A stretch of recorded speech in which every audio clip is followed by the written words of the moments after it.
2014년 8월 24일 하나님께서 저에게 주신 말씀은 마태복음 13장 31절에서 33절입니다. 마태복음 13장 31절에서 33절입니다. 먼저 광고 하나 드리겠습니다. 지난주에 신문에 칼럼이 나갔는데 원고가 조금 길었는지 저한테 어느 단어가 중간에 잘라버렸습니다. 그리고 이상하게 됐습니다. 그래서 혹시 신문 보신 분들 좀 오해 없기를 바라고 저희 교회 웹사이트 칼럼란을 좀 참고해 주시면 감사하겠습니다. 말씀 봉독에 올리겠습니다. 또 비유를 들어 이르시되 천국은 마치 사람이 자기 밭에 갖다 심은 겨자씨 하나를 같으니 이는 모든 씨보다 작은 것이로되 자란 후에는 풀보다 커서 나무가 되매 공중의 새들이 와서 그 가지에 깃들이느니라. 또 비유로 말씀하시되 천국은 마치 여자가 가루 서말 속에 갖다 넣어 전부 부풀게 한 누룩과 같으니라. 아멘. 지난 주간 한국 사회를 흥분하게 했던 교황 방문은 우리로 하여금 많은 생각을 하게 했습니다. 교황 방문 이틀째 어느 일간신문은 본국지 전체 11면 기사 중에 8면을 교황 기사로 채웠습니다. 얼만큼 교황 방문이 한국 사회에 끼친 영향이 컸는지를 보여주는 단적인 예라 하겠습니다. 엄격히 말하면 교황 방문이 아니라 프란체스코 교황 방문입니다. 그 둘 사이를 좀 구분하실 필요가 있습니다. 단지 교황이 한국을 방문했기 때문이 아니라 그 교황이 프란체스코 교황이었기 때문에 사회적으로 그렇게 영향이 컸던 것입니다. 남미에서 해방신학이 태동하고 성장할 때 그 중심에 있었던 분이기 때문에 일반 사제와는 분명히 달랐을 것이라 생각합니다. 그래서 일각에서는 교황이 해방신학자라서 그런 거 아니냐 비판하는 것도 봤습니다만 오늘 그 부분은 제가 생각하지 않겠습니다. 그런데 옹졸한 어떤 기독교 단체들이 교황이 미사 드리는 광화문 근처에서 교황 반대 시위 벌이는 게 뉴스에 나옵니다. 참 옹졸하다는 생각이 제가 들었고 같은 기독교인으로서 가뜩이나 욕먹는 교회가 그로 인해서 더 욕을 먹지 않을까 걱정이 많이 됐습니다. 세월호 사태와 갖가지 사고로 사는 게 참 많이 힘들어진 한국 사회에 프란체스코 교황이 보여준 영적 리더십에 대한 국민들의 반응은 사실 교황청에서도 놀랄 정도였습니다. 교황 방문을 보면서 느낀 가장 먼저 든 생각은 한 사람의 영향력이 얼마나 크게 세상에 파문을 일으킬 수 있는가 하는 것이었습니다. 프란체스코 교황이 한국에 머문 시간이 166시간인데 그 166시간 한국에 머물다 간 모습을 보면서 목사로서 느낀 감정을 한마디로 표현하자면요. 부럽고 배 아프고 무섭고 속상하다입니다. 그 리더십의 엄청난 영향이 솔직히 너무 부러웠고 우리는 왜 그렇지 못한가? 우리 기독교는 왜 그렇게 사회에 영향을 주지 못하는가 하는 엄청난 자괴감이 들어서 너무 배가 아팠습니다. 그리고 앞으로 기독교는 어떻게 될 것인가, 우리 교회는 어떻게 될 것인가, 한국교회의 미래를 생각하니까 두려운 마음을 금할 길이 없었습니다. 그리고 한편으로는 무척 속상했습니다. 세월호 유가족들이 교황에게 자신들의 억울함 호소하고 특별법 관철되도록 도와달라고 편지 전하는 모습 보고 한편으로 화도 나고 속상했습니다. 왜 꼭 그렇게까지 해야 하느냐. 세월호 유가족이 왜 교황까지 만나서 자신들의 억울함을 호소해야 하나. 지금 한국이 나라 이런 식민지 시절인가, 유신이나 오공 같은 군사 독재 정권 시절인가? 도대체 한국의 정치인들은 무엇을 하고 있고 국가는 무엇을 하고 있는가? 무엇보다 마치 천국을 확장하듯이 대형 건물 자랑하며 허세를 떠난 대형 규모의 목사들과 교계의 지도자들 모두 어디 갔는가? 눈물 흘리는 세월의 유가족의 손을 잡아줄 교회 지도자는 한 명도 보이지 않는가? 그들과 함께 울어주고 그들과 함께 단식하고 그들과 함께 비 맞으며 걸어줄 목회자가 한국 땅에 한 명도 없단 말인가? 이런 생각이 들어서 화가 났습니다. 프란체스코 교황을 보면서 한 알의 겨자씨가 자라면 얼마나 많은 새들이 깃들이고 안식을 얻을 수 있는지 눈으로 목격하고 몸으로 체험한 시간이었습니다. 가톨릭 교인들은 물론이고 기독교인들도 교황에게서 많은 위로를 받았다고 합니다. 지금 세월호 사건의 유족 대표는 독실한 기독교인입니다. 거기에 교회 다니는 아이들이 많이 죽었기 때문에 당연히 그러리라 생각합니다만 그분이 기자에게 이렇게 말했습니다. 나는 기독교인입니다만 교황을 만났을 때 그분이 보여준 위로는 느낌이 달랐습니다. 그 느낌이 달랐다는 표현이 중요하죠. 그 교황이 보여준 위로를 한국 땅에서 못 봤다는 거죠, 그분이.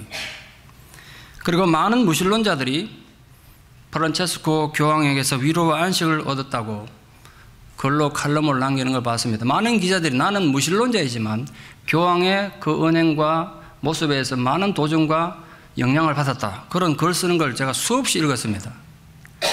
참 부럽고 무섭고 안타깝지 않습니까?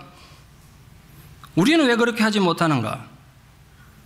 대형교회 목사들 세습인하고 돈 문제로 세상이나 시끄럽게 만들고 폭군처럼 군림하는 그들, 교단의 총회장이 되겠다고 온갖 불법 편법을 펼치는 정신나간 목사들은 국민이 눈물을 흘리며 고통받을 때 도대체 다 어디로 갔는가? 이 생각을 한번 해봤습니다. 목사 하나 잘못 만나서 교회가 풍비박산 난 경우는 허다합니다. 우리 주변에도 뭐 흔하게 보는 일 아니겠습니까? 지난주에도 그런 교회를 만났습니다. 저는 여기저기서 심지어는 한국에서까지 그런 거 상담을 많이 받는데, 이제는 하도 문제 많은 교회를 얘기 듣다 보니까 문제 없는 교회가 좀 이상하게 보일 정도입니다. 도대체 이유가 뭘까 생각을 많이 하게 되다가 이번 설계 준비하다가 천국에 대한 철학, 천국에 대한 기준이 잘못됐기 때문일 수도 있겠다는 생각을 해본 겁니다. 우리 X 속에 들어있는 천국에 대한 생각과 기준이 잘못되니까 그 방향이 잘못되지 않았을까, 이런 생각을 하게 된 거죠. 오늘 예수님은 천국에 대한 가르침을 위해서 겨자씨 비유와 누룩 비유를 말씀하셨습니다. 예수님의 그 가르침이 우리가 일반적으로 생각하는 천국과 얼마나 거리가 있는가 한번 생각해 보십시오. 도대체 천국이란 어떤 곳이고 또 어떤 곳이어야 합니까? 우리의 생각과 무의식 속에 자리 잡고 있는 천국의 개념과 예수님이 가르치신 천국 개념이 얼마나 거리가 있는가, 그걸 예수님 말씀 묵상하면서 더욱 새삼 뼈저리게 깨닫습니다. 여러분 어떻습니까? 천국은 마치 사람이 자기 밭에 갖다 심은 겨자씨 한 알입니다. 한 알. 겨자씨 한 움큼도 아니고 딱 한 알의 겨자씨를 같은데, 이는 모든 씨보다 작은 것이로되 자란 후에는 풀보다 커서 나무가 되며 공중의 새들이 와서 그 가지에 깃들이느니라. 물론 겨자씨가 세상에서 제일 작은 씨인 건 아닙니다. 그러나 팔레스타인에서는 모든 것에 가장 작은 것을 나타내는 격언으로 사용합니다. 우리나라는 뭐 참깨보다 작다 이렇게 표현합니다만 겨자씨가 작긴 작습니다. 참깨의 한 8분의 1이나 10분의 1 정도밖에 안 되니까 굉장히 작은 씨는 맞습니다. 근데 겨자씨 비유의 핵심은 가장 작은 것이 엄청나게 큰 것으로 성장한다는 겁니다. 그래서 수십 마리 새들이 날아와서 둥지를 틀 수 있을 정도로 영향을 준다는 거예요. 이 비유는 어쩌면 당시 예수님의 제자들을 향한 것일 수도 있겠다는 생각을 한번 해봤습니다. 객관적으로 봐서 너무 배운 것도 없고 초라하고 볼품없는 제자들이지만 그들이 자라면 그래서 큰 나무 같은 존재가 될 것이고 세상에 많은 사람들이 그 제자들이 그늘에 와서 쉬는 존재가 될 것이라고 그들을 격려하는 말씀일 수도 있겠다는 생각을 한 겁니다. 그 점에서 우리도 마찬가지일 거라 생각합니다. 천국에 대한 주님의 가르침은 우리가 죽고 나서 보상으로 받는 천국, 뭐 그것도 있어야 되겠습니다만 그게 중요한 게 아니라는 거예요. 저와 여러분 이 세상에서 발 딛고 사는 동안, 여기에서 신앙생활 하는 동안, 우리가 이민교회 다니는 이 동안 이루어야 될 천국이 분명히 있음을 말씀하신 것입니다. 오늘 저와 여러분을 통해서 하나님이 이 새까만 땅에 이루고자 하는 천국이 있음을 믿습니까? 그 천국이 있다는 거예요. 겨자씨 비유 핵심은 천국은 결코 거창하고 거대한 모습으로 시작하지 않는다는 겁니다. 천국이 모든 것이 갖추어진 완벽한 상태로 우리에게 주어진 것이 아니라는 것이 천국에 대한 우리 일반적인 생각을 완전히 뒤바꿔 놓지 않습니까? 보잘것없는 작은 겨자씨 하나의 모습으로 우리에게 천국이 심어졌습니다. 여러분 그것이 정말 하나님의 생명의 씨앗이라면 그 겨자씨 같은 것도 볼 별일 없는 거지만 우리 안에 자라가야 합니다. 자라가야 한다. 여러분에게 그 생명의 씨 같은 겨자씨 같은 천국의 씨가 있습니까? 자라는데 시간이 걸릴 겁니다. 요즘 세상에 눈 깜짝할 사이에 뭔가 큰 변화를 이루고 기적을 원하고 출세하기를 원하는 그런 시대입니다만, 그러나 천국은 하나님의 위대한 일은 그런 방식으로 일어나지 않습니다.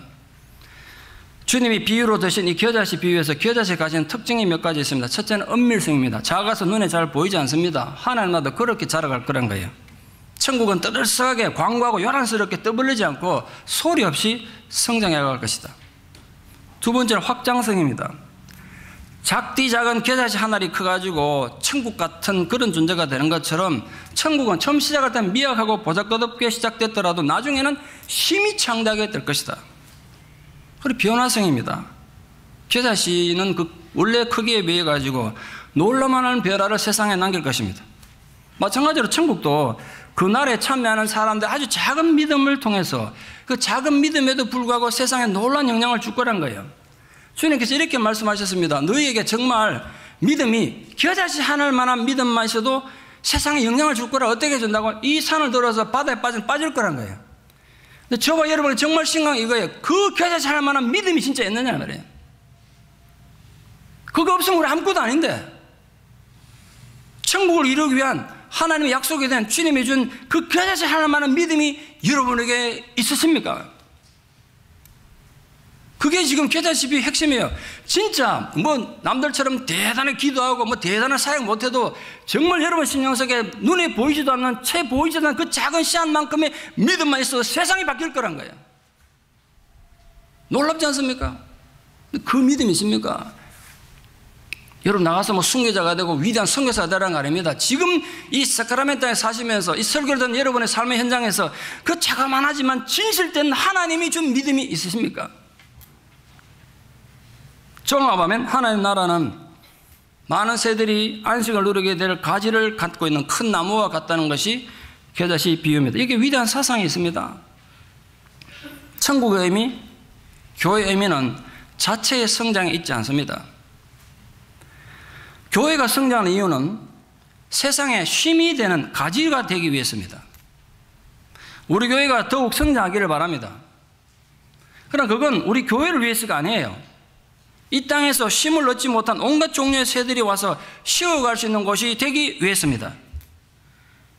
새들이 나무에 둥지 틀 때 공화도 인상을 받습니까? 안 그럽니다.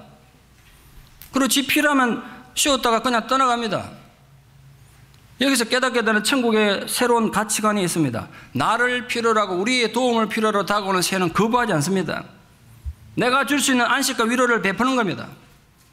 설령 그게 냉수 한 그릇 뿐일지라도 진심으로 안식을 베푸는 그곳에 천국의 위로가 있다는 거예요. 여러분에게, 지나가는 나그네에게, 나와 아무 관계없는 그 사람에게 냉수 한 그릇이라도 진심으로 베풀어 주실 그런 안식이 여러분이 있습니까? 내 마음에 평화가 없고 내 마음에 안식이 없는데 어떻게 세상에 평화를 주겠어요? 여러분 개개인이 정말 그렇게 세상에 위로를 주는 가지가 됐으면 좋겠습니다. 세상에 안식을 주는 그런 위조가 되기를 바랍니다. 우리 그렇게 함으로써 세상에 천국을 보여주는 교회가 되고 주님의 제자가 되기를 진심으로 축원합니다. 1944년 8월 초 독일군 지휘하에 있던 파리가 연합군에 의해서 함락당하기 직전입니다. 파리 주둔 독일군 사령관이었던 디트리 본 콜티츠 중장은 아돌프 히틀러로부터 파리를 파괴하라는 명령을 받습니다. 적들에게 절대로 온전한 파리를 넘겨주지 마라. 파리를 완전히 잿더미로 만들어라. 명령을 받습니다. 명령에 따라서 노틀담 대성당, 루브르 박물관, 콩코드 광장, 에펠탑, 개선문 등등 파리의 유명한 문화유산에 폭탄이 다 설치되었습니다. 곧이어서 히틀러로부터 폭파 명령이 내려졌습니다. 기독교인이었던 콜티즈 중장이 망설입니다. 자기 말 한마디면 지금 파리의 온갖 유산들이 산산조각 날 운명에 처한 겁니다. 이 소중한 유산을 파괴해야 될 것인가? 아니면 내가 군인으로서 총통의 명령에 불복종할 것인가? 만약 총통의 명령에 불복종한다면 결과가 어떻게 될지 본인도 너무나 잘 압니다. 그가 고민하느라고 파리 폭파 시간이 늦어지자 히틀러가 9번이나 전화해가지고 파리가 불타고 있는가, 파리가 파괴되었는가 질문했습니다. 사정을 한 부하들도 나서가지고 총통의 명령을 빨리 수행한다고 나갔습니다. 장군님, 파리의 모든 문화재와 건물 파괴하려면 시간이 필요하십니다. 한순간에 되는 거 아니니까 빨리 폭파 명령을 내려주십시오. 그래야 우리도 폭파하고 후퇴할 거 아닙니까? 콜티즈 장군은 부하들의 말을 뒤로 앉아 심각한 얼굴로 자기 집무실에서 파리를 내려다보고 있었습니다. 그는 그 순간 자신의 마음속에서 들려오는 음성, 양심의 소리, 하나님 들려주는 하늘의 음성을 듣고 있었습니다. 결국 그는 자기 신앙 고백으로 히틀러 지시를 거부하기로 결정합니다. 그리고 자기가 여기서 히틀러 명령 거부하면 본국에 남아있는 아내와 가족들이 어떻게 될지 너무나 잘 알죠. 당연히 수용소 갈 수도 있고 처형당할 수도 있습니다. 그래서 아내에게 전화를 걸었습니다. 여보, 내가 하나님 앞에 신앙 양심과 내 소신에 따라서 행동했으니까 나를 이해해 주기를 바라고, 앞으로 어떤 고초를 겪더라도 이해해 달라고 그렇게 전화하고 부하들에게 내가 그 파괴할 수 없다고 얘기했습니다. 그 부하들이 또 가만히 있습니까? 당신은 명령 불복종자, 우리가 체포하겠다고 반역자를 협박했지만 콜티제 중장이 이렇게 말했습니다. 자네나 내가 히틀러의 배신자가 될지언정 인류의 범죄자는 될 수 없지 않냐. 이거 부서뜨리면, 한순간에 부서뜨리면 이거 다시 세우려면 얼마나 세월이 걸리겠냐. 그럴 수는 없다. 그래서 설득해서 16,000명의 부하들 전부 총알만 안 쏘고 연합군에게 항복함으로 포로가 됩니다. 파리를 파괴하려고 닥달하는 히틀러의 엄중한 명령을 어기면서까지 파리를 구한 그였지만 프랑스 시민들은 아주 냉담했습니다. 과격한 군중들이 욕설하고 얼굴에 침 뱉고 돌을 던지고 심지어는 그 장군인 사람, 인텔리전사 머리카락을 낚아채가지고 파리 시내를 질질 끌고 다녔대요. 콜티제 중장은 종전 뒤에 전범 재판을 받아서 2년 정도 복역했습니다만 뒤늦게 파리를 구한 사실이 알려져서 그 공을 높이 인정받고 가석방되고 나중에 프랑스로부터 감사장과 또 명예 파리 시민증까지 받습니다. 1966년 콜티제 장군이 숨을 거뒀을 때 프랑스 전 현직 장군들, 외교관들, 수많은 파리 시민들이 그의 장례식에 참석해서 감사와 존경을 표했습니다. 역사의 가정은 없습니다만 만약에 콜티제 장군이 히틀러 명령에 따라서 마지막까지 히틀러의 진정한 부하로 살았더라면 지금 파리는 없는 겁니다. 그러니까 우리 굳이 돈 내가지고 에펠탑 보러 갈 필요가 없었습니다. 다 파괴도 없었을 텐데. 그런데 어떤 면에서는 파리 시민만이 아니라 전 인류가 콜티제 장군의 신앙의 고백으로 인한 가지에 깃대어서 안식을 얻고 있을지도 모르겠다는 생각을 제가 한 겁니다. 겨자씨 하나가 인류에 미친 영향을 드러낼 수 있는 비유가 없을까 고민하다가 옛날에 읽었던 책에서 한번 이 사건 한번 떠올려 봤습니다. 천국을 설명하기 위해서 죽어진 작고도 보잘것없는 겨자씨. 그런 겨자씨가 자라고 성숙해서 이루고자 하는 마지막 목표가 있다는 것이 주님의 가르침 핵심입니다. 그 마지막 목표가 뭡니까? 겨자씨가 우리 안에 왔습니다. 이게 자랐습니다. 엄청난 큰 나무가 되었습니다. 그런데 마지막 목표가 뭡니까? 우리가 자라고 우리가 행복해지는 게 아니었습니다. 교회가 커지고 교회가 웅장해지는 교회를 위한 것이 아니었습니다. 그 땅과 그 역사와 그 문화 속에서 새들이 와서 가지가 깃들이는 존재가 되기 위해서입니다. 이걸 절대 잊으시면 안 됩니다. 여러분이 성도로서 성장하고 성숙하고 우리 교회가 더욱 성숙하고 변화되어야 하는 근본적 이유와 목적은 바로 여기에 있습니다. 우리가 존재하는 역사, 우리가 존재하는 문화 속에 이 세상에서 쓰임받는 존재가 되기 위해서, 이 세상에서 지치고 상처입은 영혼들이 언제나 우리에게 와서 안식과 위로를 얻을 수 있는 하나님의 부드러운 손길이 되기 위해서 우리 오늘도 성장하고 성숙해 가야 하는 것입니다. 그게 우리 교회가 지금 교회 확장을 위해서 건축하고 있는 이유라는 것을 절대로 잊지 마십시오. 이거 놓치면 모든 게 허망한 거예요. 고로 우리 스스로 되물어 봅시다. 지금 여러분은 여러분의 영혼의 나무에 세상에서 지치고 피곤한 새들이 날아와서 쉬고 있습니까? 그들에게 쉼이 되고 있습니까? 사람들이 여러분 인생의 나무에 찾아서 쉼을 얻고 있습니까? 그 질문 앞에 스스로 한번 진솔하게 대답해 보기를 바랍니다. 세상을 원망하고 불평하고 사람 욕하고 이러면 살지 말고, 여러분 제가 이 얘기 자주 들었습니다. 정말 죽기 전에 이 세상에 단 한 사람이라도 여러분 때문에 안식과 쉼을 얻고 가는 사람 남기고 가기를 축원합니다. 단 한 명이라도. 하나님, 주님 지금 우리에게 그게 되라고. 천국은 그런 것이라는 거예요. 그래서 오늘 다시 천국 개념을 다시 깨닫습니다. 내가 목사로서 세상에서 인정받고 이게 중요한 게 아니라 단 한 사람에게라도 안식과 위로가 되는 그 순간 내 삶 속에 천국은 이루어지는 것이다. 주님이 겨자씨 비유를 통해서 우리에게 그걸 말씀하고 있습니다. 여러분 부탁합니다. 우리 특히 기독교인이 잘못하면 굉장히 옹졸하고 이기적이 되기 쉽습니다.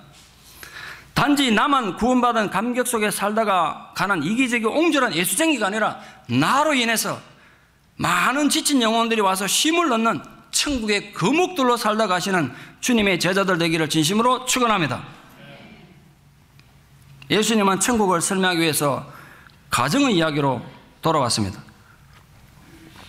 어느 가정에서나 볼 수 있는 누룩이 천국을 가르치는 도구가 되다니 한번 생각해 보십시오. 지금 여러분이 집에서 부엌에서 밥하고 빨래하는 이런 일들이 천국의 비밀을 깨달을 수 있는 도구가 된다고 놀랍지 않습니까? 어떤 분이 그러더라고요. 내가 매일 같은 일 반복하니까 나는 이게 뭐 기계가 노예가 뭐 이런데, 그러지 마세요. 오늘부터 밥하라고 빨래를 맨날 하다가 그 속에 천국이 있다. 이 아멘 하는 분 한 번밖에 안 계시네 보니까. 내가 그 원수 같은 인간에서 오늘도 밥을 해야 되냐? 거기에 천국이 있다. 그러니까. 신나지 않습니까? 우리가 행하는 지극히 평범한 작은 일상이 천국의 정신을 우리에게 가르쳐 줄 수 있다는 사실이 놀라운 깨달음입니다. 각 가정에서 주식으로 빵을 만들어 먹었기 때문에 누룩에 대해서 모르는 사람이 없었겠죠. 유대인들 치고 누룩이 밀가루에 어떤 영향을 주는지 모르는 사람이 없었을 겁니다. 저는 어릴 때 부모님이 빵집을 해서 너무나 잘 압니다. 누룩이 어떤 영향을 주는지. 그런데 밀가루 반죽에 들어가는 누룩이 천국의 상징이 될 줄 누군들 상상했겠어요? 유대인들의 문화 속에서 누룩은 실제적으로 부정적인 의미로 많이 사용됐습니다. 안 좋은 의미로 많이 쓰였어요. 성경에도 그렇습니다. 심지어 예수님께서도 바리새인과 사두개인들의 잘못된 교리, 잘못된 교훈을 비판할 때 그들의 누룩을 조심해라. 그 누룩을 표현했어요. 안 좋은 걸 표현했습니다. 바울도 악한 것을 비유할 때 누룩 같다고, 그 누룩처럼 괴악한 것이다. 그렇게 표현했습니다. 그 누룩은 보통 교만이나 죄된 욕망을 나타내는 데 사용됐습니다. 그러나 본문에서 누룩은 세상을 변화시키는 힘으로서 아주 긍정적인 의미로 사용됐습니다. 작은 양의 누룩이 가루 수만을 전부 불풀게 하듯이 참 보잘것없게 시작된 천국의 복음이 사람들을 죄와 욕망의 사슬에서 해방시켜서 세상을 변화시키는 원동력이 되더라는 거예요. 그러므로 주님은 누룩이 반죽에 영향을 주는 것처럼 성도가, 교회가 세상에 선한 영향을 주는 게 천국의 의미란 거예요. 여러분, 우리가 세카라멘토 땅에 미국 와서 삽니다만 이 땅에 밥 벌어먹고 살기 위해서 오셨습니다. 먹고는 살아야겠죠. 자식도 키워야겠죠. 건강도 유지하셔야겠죠. 그러나 궁극적으로 우리가 이 땅에 존재함으로써 이 땅에 없던 천국이 생기기를 축원합니다. 우리 때문에 이 땅에 천국이 생겨야 된단 말이에요. 누룩은 겨자씨처럼 자라는 게 눈에 보이지는 않습니다. 그러나 대신 깊이 스며듭니다. 깊이 스며들어서 작은 양으로도 밀가루 반죽 전체에 영향을 줍니다. 주님 말씀도 이와 같습니다. 역사적으로 주님의 말씀이 누룩처럼 내면을 변화시켜서 전혀 다른 인생을 살아간 많은 사람이 있지 않습니까? 복음이 들어가면 개인이 변하고 사회가 변하는 거예요. 그게 천국이란 말이에요. 누룩은 눈에 띄지 않지만 밀가루 반죽 전체를 부풀게 하듯이 하나님의 나라 또한 눈에 띄지 않지만 지금도 그렇게 확장되어 가고 있습니다. 저는 주님의 천국에 대한 오늘의 가르침을 묵상할 때마다 느끼는 교훈이 있습니다. 정말 중요한 교훈입니다. 여러분, 천국은 어떤 상황에서도 완성품으로 우리에게 주어지지 않았다는 사실 잊지 마십시오. 완벽한 형태로 우리에게 주지 않으셨습니다. 작은 씨앗 하나의 형태로 온 천국, 한 줌 누룩의 형태로 주어진 천국. 그런데 그것이 외형적으로 자라가고 성장할 뿐 아니라 내면이 성숙해가는 그 생명력이 천국의 힘이라는 사실, 그걸 잊지 마십시오. 누룩이 떡반죽 덩어리 전체를 발효시키듯이 기독교는 세상에 영향력을 발휘해야 될 소명이 있는 겁니다. 우리 그런 소명이 있는 거예요. 어느 교회나. 독일 통일에 대한 여러 가지 보고서 읽는 중에 제가 가장 인상 깊이 읽었던 건 교회가 통일의 가장 큰 힘이었다는 것이었습니다. 서독교회가 동독을 향한 인도적 지원을 끊임없이 한 것이 통일의 가장 큰 원동력이 됐다는 거예요. 적어도 독일 통일이라는 역사적 사건에서는 서독교회가 결정적인 역할을 했다는 것이 역사학자들의 공통견해더라고요. 서독교회가 동독 공산 독재 정권을 변화시키는 누룩 역할을 충실했다는 거예요. 그리고 같은 기독교회는 참 자부심을 느끼면서도 분단국가의 아픔을 가진 백성으로서 참 부럽습니다. 몹시 부럽습니다. 그리고 또 생각하는 거죠. 왜 우리 한국교회는 그런 일을 못하는가? 왜 우리는 그런 영향을 세상에 못 끼치는가? 한 사람의 죽음을 두려워하지 않는 결단이 누룩처럼 주변을 어떻게 변화시키고 기적을 일으키는지 예를 좀 들어보려고 합니다. 역사의 만약이라는 가설은 무의미합니다만, 만약 이순신 장군이 없었다면 임진왜란 때 조선이라는 나라는 1910년에 일본에 합방당하기 전에 300년도 더 전에 일본에 합방당해가지고 역사 속에 흔적도 없이 사라졌을 수도 있습니다. 그 영화 명랑을 보면 제가 그걸 깨달았습니다. 제가 없는 시간에 또 쪼개가지고 산호세까지 영화 명랑을 보러 안 갔겠습니까, 지난주에? 국민 3명 중에 1명 봤다는데 목사라고 봐야 되지 않겠어요? 국민 3명 중에 1명 봤다는데 그 목사가 안 보면 직무유기지. 신앙 고백하는 마음으로 순교하는 마음으로 제가 갔다 아닙니까? 제가 영화 보고 많이 느꼈어요. 뭘 느꼈냐면 한 사람의 중요성. 한 사람의 중요성. 적게 말하면 130척, 어떤 역사자는 330척의 외선이 모였다고 그러는데 작으면 130척, 많으면 330척입니다. 그런데 이쪽에 이순신에는 다 부서진 판옥선 12척밖에 없습니다. 그것도 본인이 끌려가서 모진 고문당해가지고 온몸이 만상해야 된 상태입니다. 지금 몸도 성치 않아요. 지금 밑에 부하들 어떤 상황입니까? 매일 탈영병 나타나지. 밑에 후하 바로 밑에 그 부원수가 도망가 버렸다고요. 죽고 이 두려움이 공포 때문에 이 죽음의 공포에 사로잡힌 오합지졸 같은 수군들 데리고 어떻게 전투에 이길 가능성이 있었겠습니까? 오죽했으면 선조가 수군을 포기해라. 그러게 상태로 전쟁이 되겠는데 포기하고 육군에 편입하라고 했겠어요. 그 부분을 그날 선조로부터 수군을 포기하라는 편지 받고 난중일기에 쓴 자기 심정이 기록된 난중일기 내용이 있습니다. 거기 이렇게 적고 있습니다. 바다를 포기하는 것은 나라를 포기하는 것이다. 왕이 지금 그걸 요구하지만 바다 포기하면 나라를 포기하는 거다.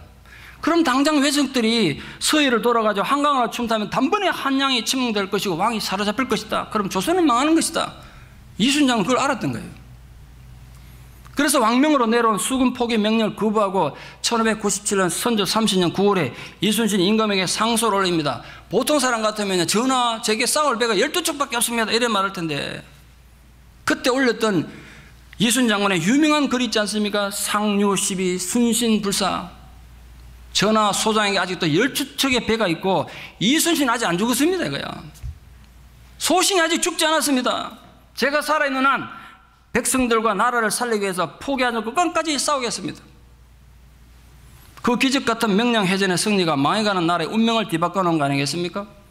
비유가 어떨지 모르겠습니다만 전 그 명량해전을 보면서 그게 또 사실이니까 누룩 비유를 생각했습니다. 이순신이라는 한 사람이 짙은 패배의식과 무거운 죽음의 덫에 걸려서 꼼짝달싹 못하는 역사 현장에서 자기를 비우고 죽어서 없어졌더니 그 영향력이 비겁하게 도망을 군림하고 있던 모든 수군들에게 전해져서 마침내 기적같은 승리를 이루어내서 나라 운명을 바꾸더라고요.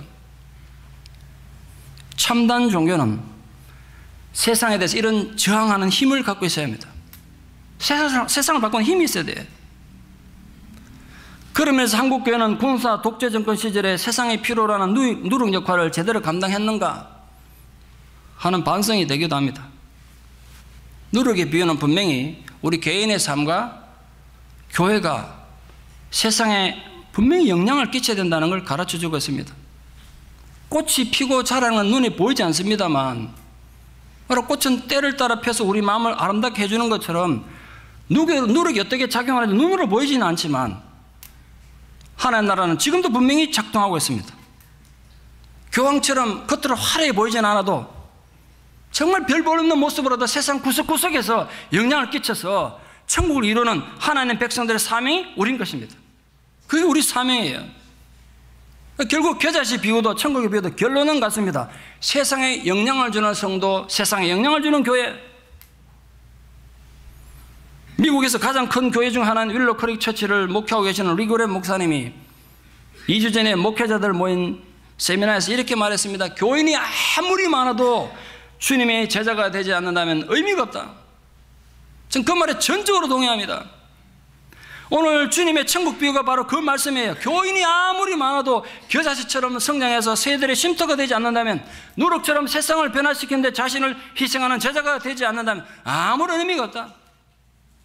우리가 지금 예배당이 좁아서 예배당 정축 중이지만 이 땅에서 새들이 깃들어 쉴 수 있을 만한 가지가 되지 못하고 세상의 변화를 이루는 누룩이 되지 못한다면 모든 헛것입니다. 돈만 내빼는 거예요. 그냥. 몇백만 불 돈만 내빼는 거예요. 이 정신과 이 철학을 잃어버리면 아무것도 아닌 거예요. 누룩의 비유는 세상을 변화시키는 가장 중요한 영향력이 눈에 보이진 않지만 바로 사람 마음속에서 변화를 일으켜야 된다는 가르침이에요. 왜냐하면 사람은 마음이 변하지 않으면 절대로 인격이 변하지 않기 때문에. 마음이 안 바뀌면 사람이 바뀝니까? 인류 역사를 통해서 기독교가 가졌던 가장 큰 강점은 새로운 환경을 만드는 게 아니었습니다. 새로운 남자와 새로운 여자를 만들었다는 사실. 그래서 그들로 인해서 역사가 바뀌었다는 사실. 근데 참 안타깝게도 언제부턴가 교회가 그 영향력을 잃어버린 것 같아서 너무너무 안타깝습니다. 어찌다 이렇게 됐을까요? 겨자씨의 비유는 하나님 나라의 외형적인 성장에 초점이 있다면 누룩 비유는 분명히 우리 내면의 변화에 초점이 있습니다. 교회는 양적으로도 성장해 가야 되지만 질적으로 반드시 성숙하셔야 돼요. 그러나 두 비유의 공통점이 있습니다. 어떻게 이 땅에서 하나님 나라가 성장하고 성숙해 가는지를 보여준다는 점. 놀라운 건 천국이라는 개념이, 예수님이 가르쳐주신 그 천국이라는 개념이 우리가 일반적으로 생각하는 천국 개념과 얼마나 다른가 보십시오. 기와 요초가 만발하고 검은 보화가 가득한 부귀영화의 장소를 우리가 천국처럼 생각합니다. 그러나 주님 단 한 번도 천국을 그렇게 가르치지 않으셨습니다. 보잘것없는 작은 것이 성장하고 성숙해서 이웃의 행복을 위한 희생이 천국의 실체라고 오늘 우리에게 교훈하고 계십니다. 저는 여러분에게 요구하고 요청합니다. 여러분 삶에 돌아가거든 여러분 이웃을 위해서, 이 땅을 위해서, 같은 옆에 있는 성도를 위해서 요구만 하지 말고 불평만 하지 말고 여러분도 썩어 없어지고 죽어 희생함으로써 옆에 있는 사람들이 나로 인해서 안식 없는 주님의 천국이 되기를 축원합니다. 작은 것의 가치를 성경은 얼마나 강조하고 있습니까? 객관적으로 볼 때 별 볼 일 없는 거지만 하나님은 그 작은 것을 얼마나 강조하고 계십니까? 예수님도 작은 것의 중요성을 너무너무 강조하셨습니다. 헌금을 많이 하는 부유한 사람들이 아니라 가난한 과부의 동전 2개를 감동하셨던 하나님, 나그네에게 냉수 대접하는 그 한 그릇의 소중함, 이 냉수 한 그릇은 무슨 의미가 있겠어요? 그런 하나님 무슨 할 일이 없어가지고 우리가 남에게 냉수 한 그릇 대접한 이것까지 계산하고 계시겠냐고요. 그 의도, 그 자세가 중요한 거예요. 여러분 물 한 그릇이라도 정말 남을 섬기고 남에게 행복하게 하고 남을 격려하게 주는 그 마음을 하나님 헤아리겠다는 거예요. 하나님 나라의 위대한 역사는 거창한 선전으로 시작하지 않습니다. 가장 작고 보잘것없는 일로부터 시작합니다. 그러므로 지극히 작은 일에 충성된 자가 큰 일에도 충성된 법입니다. 여기에도 놀라운 보물이 숨겨져 있습니다. 객관적으로 보면 참으로 보잘것없고 미약하고 연약한 존재인데 하나님은 나 같은 존재도 귀하게 사용하시고 천국의 소중한 존재로 인정해 주신다는 사실. 때로는 우리가 우리 스스로 생각해도 참 내가 얼마나 보잘것없고 연약한 존재입니까? 여러분 그렇게 생각되십니까? 나는 어릴 때 부모를 잘 만나서 제대로 교육도 못 받고 제대로 뭐 하나 세상 해놓은 것 같고 나는 너무 보잘것없는 존재다. 그러나 아십니까? 우리의 그런 연약한 마음을 하나 오히려 귀하게 사용하신다는 거. 그 볼품없고 연약한 우리를 들어서 하나님 이 땅에 천국을 이루시겠대요. 그 작고도 보잘것없는 나를 통해서 하나님은 하나님의 나라를 세우는 위대한 계획을 갖고 계시고 우리를 그를 도구로 사용하시겠다는 거예요. 중요한 건, 가장 중요한 건 여러분 자신이 예수 믿고 난 뒤에 어떻게 변화되어 왔느냐 하는 겁니다. 어떻게 변화됐냐는 거예요. 여러분은 계속해서 하나님 앞에 성장해 가고 계십니까? 말씀을 사랑하는 열정이 있습니까? 교회에 참석하는 성실성이 있습니까? 죽어가는 영혼에게 복음을 전하고자 하는 헌신이 있으십니까? 더 중요한 건 내면의 성숙입니다. 여러분 지금 내면에서는 어떤 일이 벌어지고 있습니까? 여러분 내면은 과거보다 더 성숙해져 가고 있습니까? 내 안에 아무런 변화를 일으키지 못하는 말씀, 어떻게 남을 변화시키기 위해서요? 전도는 입으로 하는 게 아니라 내 삶의 변화를 가지고 하는 겁니다. 선교도 헌신도 그렇게 하는 거예요. 내 안에 일어난 변화가 생기면요, 하지 말아도 어쩔 수 없이 하게 돼요. 그 빚진 마음에서 하게 된다고요. 그런 마음이 있냐 말이에요. 비록 우리 육신은 점점 약해져 가도 우리 안에는 더욱더 분명한 천국에 대한 확신이 세워져 가고 있습니까? 이번 기회에 특히 오늘 이 주님 말씀 앞에서 우리 자신을 한번 점검해 봅시다. 여러분의 속사람 어떻게 변화되어 가고 있습니까? 하나님 나라는 지금도 하나님의 말씀에 복종하고 순종하는 사람들의 생애를 통해서 이 땅에 자라가고 있습니다. 주의 말씀에 순종하는 교회를 통해서 하나님 나라 이 땅에서 영향력을 넓혀가는 것입니다. 우리는 어떻습니까? 소망합니다. 주님께서 우리에게 계속 복 주시기를 원하십니다. 무엇 때문에 복을 주시려고 하십니까? 우리에게 복을 주시는 가장 타당한 이유는 하나님께 받은 복을 이웃에게 나눠주기 위해서예요. 이웃에게 나눠주기 위해서라고요. 내가 뭐 옛날에 고생 많이 했으니까 이제 은퇴해가지고 인생을 마음대로 엔조이하자고 그래서 주는 게 아니란 말이에요. 이웃에게 그 사랑과 복을 나눠주라고, 그래서 아직도 이 나이에 내게 건강을 주신 이유고, 남들이 갖지 못한 재능을 가진 이유고, 내게 아직도 삶과 생명을 주신 이유예요. 지난주도 보니까 41살밖에 안 된 젊은 여배우가 죽었습니다, 암으로. 우리도 그렇게 갈 수 있는데 아직도 이 나이에 건강을 유지하고 사는 이유는 나를 통해서 이 땅에 천국을 나타내기 위해서예요. 내게 주신 그 사랑, 그 기쁨, 그 평안과 안식을 내 이웃과 함께 나누라고. 오늘도 주님은 우리에게 천국을 보여주시고 허락하셨습니다. 우리 교회가 복받기를 원합니다. 이 설교를 듣는 여러분 모든 교회가 복받기를 바랍니다. 근데 무엇을 위한 복입니까? 그저 우리 교회만 잘 되기 위해서입니까? 우리 교회 이름을 내기 위해서입니까? 절대로 아닙니다. 우리가 복을 많이 받고 잘 받아서 우리 주변의 사람들에게 이 지역사회에 복된 존재가 되기 위해서입니다.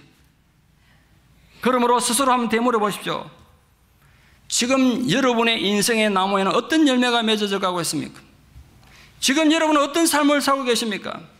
지금 여러분은 여러분의 이웃에게 어떤 존재가 되고 있습니까? 겨자씨가 외적인 성장을 나타낸다면 누룩비유는 우리 내면의 성숙을 나타냅니다. 진심으로 여러분 개개인이 날마다 성장을 멈추지 않고 성숙을 멈추지 않아서 진정 주님의 바람과 소망대로 이 땅에 천국을 확장시켜가는 주님의 제자들 되시기를 진심으로 축원합니다. 기도드리겠습니다. 거룩하신 하나님, 죽음마땅한 저희들을 부르셔서 하나님 자녀 삼으시고 주의 제자로 세워주신 은혜를 감사드립니다. 보잘것없는 저희들을 통하여 하나님께서는 이 땅에 하나님의 나라를 세우시기 위하여 우리를 겨자씨 같은 존재로, 누룩 같은 존재로 세상에 두셨습니다. 우리가 그 원리와 그 의무와 주님의 가치와 철학을 분명히 깨달아서 이 땅에서 죽어지고 썩어져서 많은 사람들이 우리의 가지에 안식을 누릴 수 있는 그런 평안을 심는 자가 되기를 바랍니다. 우리의 희생과 헌신을 통하여 절망과 죽음의 공포에 사로잡힌 이 땅의 사람들이 참된 안식을 누리고 변화를 얻는 누룩 같은 존재, 그런 교회가 되게 하여 주시옵소서. 예수님 이름으로 기도드리옵나이다. 아멘.